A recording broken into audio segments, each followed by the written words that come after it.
Dusk settles over the upper room, bathing ancient walls in the flickering, warm glow of oil lamps. Elongated, dancing shadows stretch across the room as 12 disciples gather around a long, low table. Hushed murmurs fill the air, a quiet symphony of anticipation among some disciples. Others, their eyes wide with expectation, fix their gazes upon Jesus, who sits at the head of the table. The air grows heavy, thick with a palpable sense of anticipation, yet something else lingers. An underlying current of tension permeates the sacred space, a silent disquiet in the flickering light. In the dimming light of dusk, Jesus rises from the table, taking a basin and towel, his movements deliberate and graceful. He kneels before a disciple, the water glistening, as the disciples exchange confused glances, a mix of surprise and humility. Peter, always outspoken, pulls his foot away, protesting. "Lord, are you going to wash my feet?" Jesus responds, "Unless I wash you, you have no part with me," prompting Peter to exclaim, "Then Lord, not just my feet, but my hands and my head as well." In the upper room, dusk settles, casting long shadows as the disciples are seated, the air thick with an unspoken tension. Jesus' gaze, heavy with a profound sadness, sweeps slowly over each of their faces, a premonition in his eyes. He speaks, his voice resonating with sorrow. "Truly, I tell you, one of you will betray me." A ripple of profound shock and dismay passes through the room, each disciple stunned by the devastating pronouncement. Worried glances are exchanged, suspicion and fear clouding their faces as the terrible truth dawns. Dusk's soft, fading light paints the upper room, casting long, unsettling shadows as the disciples murmur with anxiety. Each disciple turns to another, their eyes wide with a silent, desperate question. "Is it I, Lord?" John, head resting on Jesus' breast, whispers his question, his voice barely audible above the rising tension. Jesus' gaze subtly shifts, a slight, knowing nod of his head directed towards Judas Iscariot. Judas Iscariot sits apart, his expression guarded and unreadable, a dark secret held within his eyes. Dusk's dim light paints long, ominous shadows across the upper room, setting a somber stage. Judas Iscariot reaches into a common dish, his fingers brushing against Jesus in a fleeting, charged contact.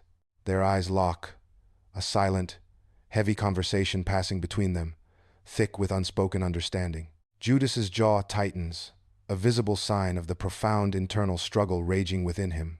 Jesus' voice, calm yet piercing, echoes, "What you are about to do, do quickly." Judas rises, his form a stark silhouette against the doorway, before vanishing into the encroaching night. A palpable quiet descends upon the upper room, a heavy silence intensified by Judas's departure. Jesus reaches for a loaf of bread, his fingers closing around it with deliberate, profound care. Every movement he makes is slow, imbued with an unspoken, sacred purpose. The disciples' gaze remains fixed on him, their faces etched with a shared, somber understanding. A profound solemnity settles over the room, as if the air itself holds its breath. The weight of the moment, a gravity beyond words, binds them all in silent anticipation. In the hushed upper room, Jesus gazes heavenward, a silent, profound prayer forming on his lips. His hands reach for the bread, a simple loaf that holds immense weight. With a soft, reverent crackle, he breaks the crusty bread, the sound echoing in the stillness. Each piece is a promise, a fragment of his being offered with solemn grace. He extends his hands to his disciples, the bread a bridge between their souls. Their eyes meet, a profound, unspoken understanding passing between them, a sacred bond forged. The upper room is bathed in the soft, flickering glow of oil lamps, casting long, dancing shadows across the disciples' faces. Jesus stands before them, his gaze unwavering and profound, holding a simple piece of bread in his hands. A quiet reverence settles over the room, as Jesus declares, "Take, eat. This is my body which is broken for you." His voice, filled with solemn grace, continues, "Do this in remembrance of me." The disciples slowly reach out, their hands trembling slightly, to receive the sacred bread. In the quiet upper room, the lingering scent of supper hangs heavy in the air. Jesus raises a cup of deep red wine, the liquid shimmering like liquid rubies in the gentle lamplight. His hand holds the cup aloft, a sacred offering in the hushed space.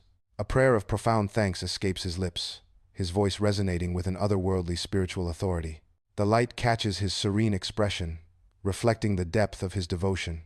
In the upper room, a solemn glow from oil lamps illuminates the faces of disciples, their expressions a mix of confusion and understanding. He passes a cup of red wine, the liquid shimmering ominously, to his devoted followers. "Drink of it, all of you, for this is my blood of the new covenant, which is shed for many for the forgiveness of sins." Each disciple takes a sip, their eyes fixed on him, absorbing the profound weight of his words. A profound silence descends, filled with the unspoken awe and sorrow of their shared, sacred moment. In the upper room, flickering oil lamps cast long, dancing shadows, bathing the disciples in a warm, ethereal glow. Jesus holds a simple cup, his gaze sweeping over the disciples, each face illuminated by a quiet, profound understanding. A profound solemnity fills the air as Jesus begins. "This cup is the new covenant in my blood." The disciples nod, their commitment deepening, as Jesus continues, "Do this, as often as you drink it, in remembrance of me." Their faces reflect a deep, shared understanding, bound by the weight of his words and the promise of remembrance. In the upper room, the air hangs heavy with a profound quiet, a sacred reverence. Weathered, worn hands of the disciples cradle simple pieces of bread, their touch almost reverent. A common cup is held, its surface reflecting the dim light, a vessel of impending significance. The ordinary elements are transformed, imbued with an unseen weight from Jesus' words. A dawning comprehension flickers in their eyes, a silent understanding of the ritual's depth. Their gazes hold the immense future significance of this moment, a silent, powerful revelation. In the upper room, Jesus' gaze sweeps across the faces of his disciples, a profound depth in his eyes. His eyes linger on each disciple, a silent, tender farewell passing between them. Heavy with unspoken emotion, a sense of longing and hope intertwines in his voice as he speaks, a promise whispered into the night.